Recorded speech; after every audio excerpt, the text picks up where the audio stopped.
यदि कोई बाहर वृंदावन धाम के बाहर रह रहा है अन्य प्रदेशों में और उसके हृदय में बात है कि हम बहुत समय तक वृंदावन वास तो नहीं कर पाएंगे, ऐसा हम माया से जकड़े हुए हैं, तो हमें जो वृंदावन वासी को लाभ मिलेगा वो हमें कैसे मिले? क्योंकि हमारा फिर तो जीवन व्यस्त हो जाएगा, हमें अखंड वृंदावन वास तो मिलने वाला नहीं, क्योंकि हम इतने मोह में फंसे हुए हैं, इतना हम संसार में सत्यत्व बुद्धि किए हुए हैं, घर परिवार में इतना महत्व बुद्धि किए हुए हैं कि हम वैराग्य करके वृंदावन धाम में अखंड वास करें, इतनी तो हमें सामर्थ्य दिख नहीं रही, तो हम क्या करें? बोले ददत किंचित वृंदावन तनुभृते, जो वृंदावन में शरीरधारी है, जो भी जीव है, यदि वृंदावन में उनकी थोड़ी सी भी सेवा आप करने को पा जाए, आहा, तो सर्व भगवत विभूतेर भागीसो भवति जगताम तद्भृति परः। कितनी अद्भुत बात कह रहे श्रीपाद प्रबोधानंद जी। ये वृंदावन के जो पक्षी हैं, वृंदावन की ये जो गाय पशु आदि, ये जो वृंदावन के बंदर आदि, यहाँ के जो ब्रजवासी जन, यहाँ जो वास करने वाले संत महात्मा, जो भी गृहस्थी जन जो भी है, यदि कहीं यहाँ किसी की भी आपके द्वारा धन अन्न वस्त्र वास आदि की सेवा बन जाए आपसे, तो श्रीपाद प्रबोधानंद जी कह रहे हैं कि वो भगवान की समस्त विभूतियों को तृप्त करने वाला बन जाता है। इतनी उसमें सामर्थ्य आ जाती है, वो ऐसा महामहिमामय वाला बन जाता है कि जैसे गीता में विभूतियों का वर्णन किया ना, उन विभूतियों को भी आनंद प्रदान करने वाली विभूति वो स्वयं बन जाता है। ऐसा वो महाविभूति स्वरूप हो जाता है जो वृंदावन वासियों की सेवा करता है। यद्यपि वो वृंदावन वास नहीं कर पा रहा,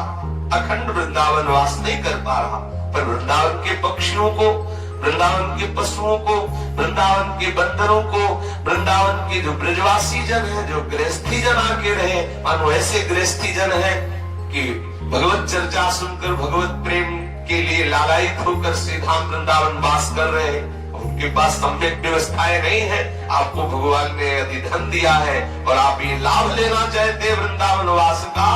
तो चाहे वो गृहस्थ हो चाहे विरक्त, इस भूमि में वास करने वाले के लिए ये मर्यादा नहीं कि विरक्त की ही सेवा करनी चाहिए। यहाँ वनवासी है सब, कोई भी हो, स्त्री हो, पुरुष हो, गृहस्थ हो, विरक्त हो, वो सब वनवासी है। इस वन में वास करने वाले हर वनवासी की सेवा का फल एक ही होगा, चाहे वो गृहस्थी की सेवा करे, चाहे वो बंदर की सेवा करे, चाहे वो विरक्ति की सेवा करे, चाहे गाय की सेवा करे, चाहे किसी की भी, वो वृंदावन वासी है। इस बात की बात यहाँ है, कोई भी हो, अगर उसको आवश्यकता है और आपको भगवान ने दिया है धन आदि, अन्न आदि, वस्त्र आदि, ऐसी सामर्थ्य दी है और आप परम लाभ प्राप्त करना चाहते हैं, तो मोह और लोभ का त्याग करके वृंदावन वासियों के वास की व्यवस्था, भोजन की व्यवस्था, वस्त्र की व्यवस्था, उनको प्यार दो, उनके प्रति अपनापन करो, उनकी सेवा करो, तो जितनी भी विभूतियां भगवान की है वो सब आपसे तृप्त हो जाएंगी और आप महाविभूति स्वरूप हो जाएंगे। महाविभूति स्वरूप अर्थात बिना वृंदावन वास किए भी वृंदावन वास का फल आपको प्राप्त हो जाएगा। कितनी सहज बात है? कांच के बदले में मणि मिल रही है, कांच के बदले में। कहां सांसारिक तुच्छ धन,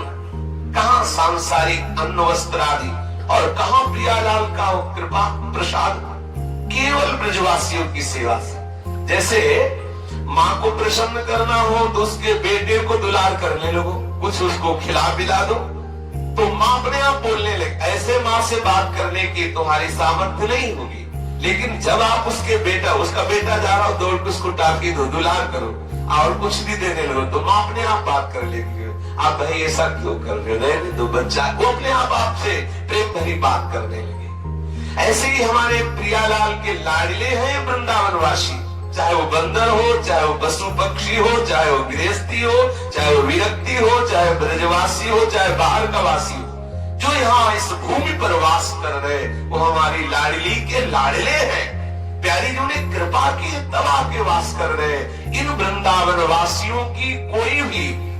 शरीर से सेवा, अन्न से सेवा, वस्त्र से सेवा, धन से सेवा, वास की सेवा यदि ऐसा करता है तो हमारे लाड़ेली लाल उस पर कृपालु होते हैं और जो वृंदावन वास का फल है वही फल उसको प्राप्त होता है। ये देखो कितनी बढ़िया बात, सही बात प्रभु